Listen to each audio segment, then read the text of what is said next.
Shalom Bapak Ibu, saudara-saudariku yang terkasih dalam Yesus Kristus. Selamat berjumpa lagi dengan saya, Pastor Stefanus Chandra, dalam Insani, Inspirasi Sabda Allah hari ini, channel renungan yang sama kita cintai ini. Adapun tema renungan kita pada hari ini, 7 Maret 2022, adalah pengadilan terakhir. Mari kita awali permenungan kita ini dengan sebuah doa singkat. Dalam nama Bapa dan Putra dan Roh Kudus. Ya Yesus yang baik, selamat pagi. Terima kasih untuk hari baru. Terima kasih untuk undangan suci-Mu bagi kami. Guna membahas, mendengarkan, dan menyimak firman-Mu. Kemuliaan bagi-Mu bersama Bapa dan Roh Kudus, Allah memerintah kini dan sepanjang masa. Amin. Bapak Ibu saudara-saudariku yang terkasih dalam Yesus Kristus, adapun perikopa yang akan kita renungkan bersama hari ini diambil dari perikopa Injil Matius pasal 25 ayat 31 sampai 46. Mari kita baca bersama-sama. Penghakiman terakhir. Apabila Anak Manusia datang dalam kemuliaannya dan semua malaikat bersama-sama dengan Dia, maka Ia akan bersemayam di atas tahta kemuliaannya. Lalu semua bangsa akan dikumpulkan di hadapannya dan Ia akan memisahkan mereka seorang daripada seorang, sama seperti gembala memisahkan domba dari kambing. Dan Ia akan menempatkan domba-domba di sebelah kanannya dan kambing-kambing di sebelah kirinya. Dan Raja itu akan berkata kepada mereka yang di sebelah kanannya, "Mari hai kamu yang diberkati oleh Bapa-Ku, terimalah kerajaan yang telah disediakan bagimu sejak dunia dijadikan. Sebab ketika aku lapar kamu memberi aku makan, ketika aku haus kamu memberi aku minum, ketika aku seorang asing kamu memberi aku tumpangan, ketika aku telanjang kamu memberi aku pakaian, ketika aku sakit kamu melawat aku, ketika aku di dalam penjara kamu mengunjungi aku." Maka orang-orang benar itu akan menjawab Dia, katanya, "Tuhan, bila manakah kami melihat Engkau lapar dan kami memberi Engkau makan, atau haus dan kami memberi Engkau minum? Bila manakah kami melihat Engkau sebagai orang asing dan kami memberi Engkau tumpangan, atau telanjang dan kami memberi Engkau pakaian? Bila manakah kami melihat Engkau sakit dan dalam penjara dan kami mengunjungi Engkau?" Dan Raja itu akan menjawab mereka, "Aku berkata kepadamu, sesungguhnya segala sesuatu yang kamu lakukan untuk salah seorang dari saudaraku yang paling hina ini, kamu telah melakukannya untuk aku." Dan Ia akan berkata juga kepada mereka yang di sebelah kirinya, "Enyahlah dari hadapanku, hai kamu orang-orang terkutuk, enyahlah ke dalam api yang kekal, yang telah sedia untuk iblis dan malaikat-malaikatnya.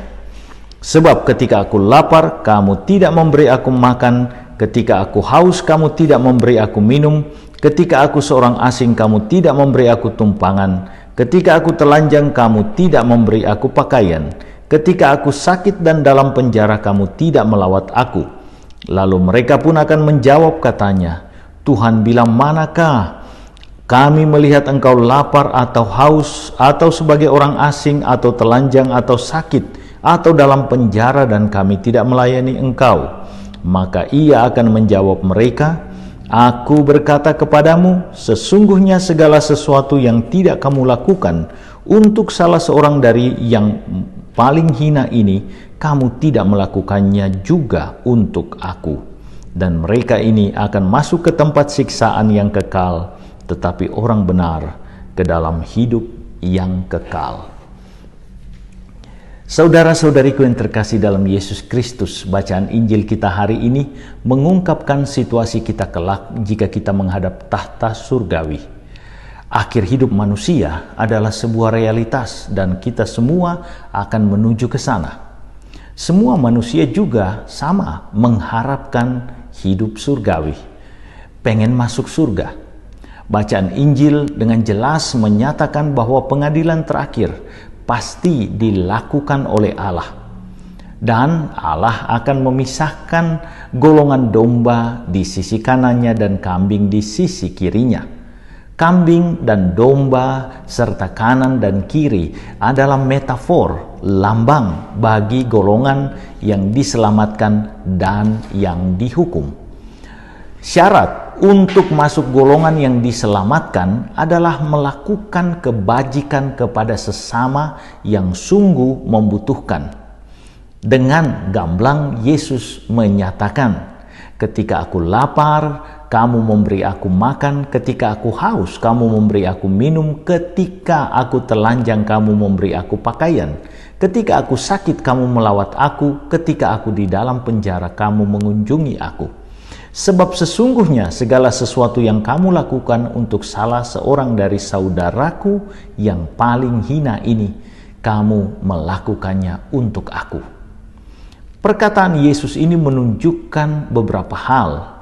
Satu, Allah menghadirkan dirinya dalam sesama kita, khususnya yang miskin dan menderita, sebagaimana Allah peduli akan kemalangan kita dan menghadirkan rahmat-Nya atas diri kita yang penuh salah dan dosa.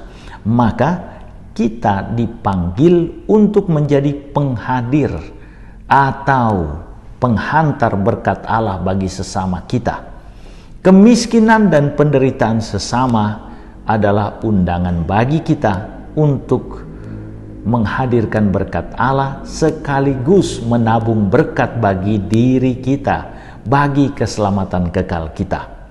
Yang kedua, perikopa yang dihadirkan bagi kita oleh Ibunda Gereja di masa Prapaskah ini mengingatkan kita bahwa puasa dan pantang bukan hanya soal memperbaiki diri agar makin serupa dengan Kristus, tetapi juga untuk hadir sebagai manusia sosial yang menghadirkan keselamatan Allah bagi sesama kita yang sungguh membutuhkan kita sebagai jembatan berkat.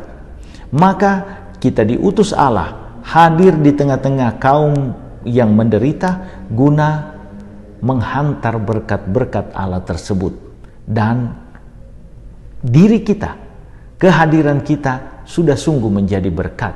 Kita dipanggil bukan hanya merasul ke dalam tentunya untuk memperbaiki diri, tetapi juga untuk merasul keluar mengubah hidup sesama kita. Pembaharuan diri yang kita lakukan harus sungguh dirasakan juga oleh sesama kita. Dan yang ketiga, pembaharuan diri atau pertobatan bukan hanya soal merubah pola pikir, merubah pola kata kita. Bukan hanya soal kita makin rajin berdoa atau membaca kitab suci. Tetapi lebih dari itu, soal merubah cara kita bertindak bagi sesama kita. Jika sebelumnya kita cuek atau egois, maka pertobatan sejati mengundang kita untuk memiliki empati yang nyata dengan membantu sesama kita yang sungguh-sungguh nyata membutuhkan kita di kehidupan kita saat ini, sekarang ini. Keselamatan sejati akan kita peroleh jika kita mampu menjadi berkat atau penghadir keselamatan nyata bagi sesama kita. Tuhan Yesus memberkati. Ya Yesus yang baik, terima kasih Engkau telah hadir menjadi berkat sungguh nyata bagi kami. Layakkan kami untuk menjadi pembawa berkat bagi sesama kami.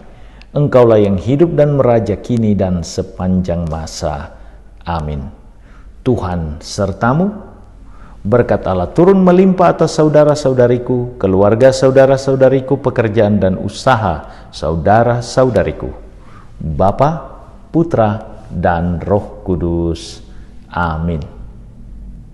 Terima kasih saudara-saudariku yang telah mendengarkan sabda Allah dan renungan hari ini. Saya, Pastor Marcel Lolotandung, mengucapkan berlimpah terima kasih kepada Pastor Stefanus Chandra. Semoga Pastor senantiasa diberkati Tuhan dalam setiap aktivitas dan pelayanannya. Amin.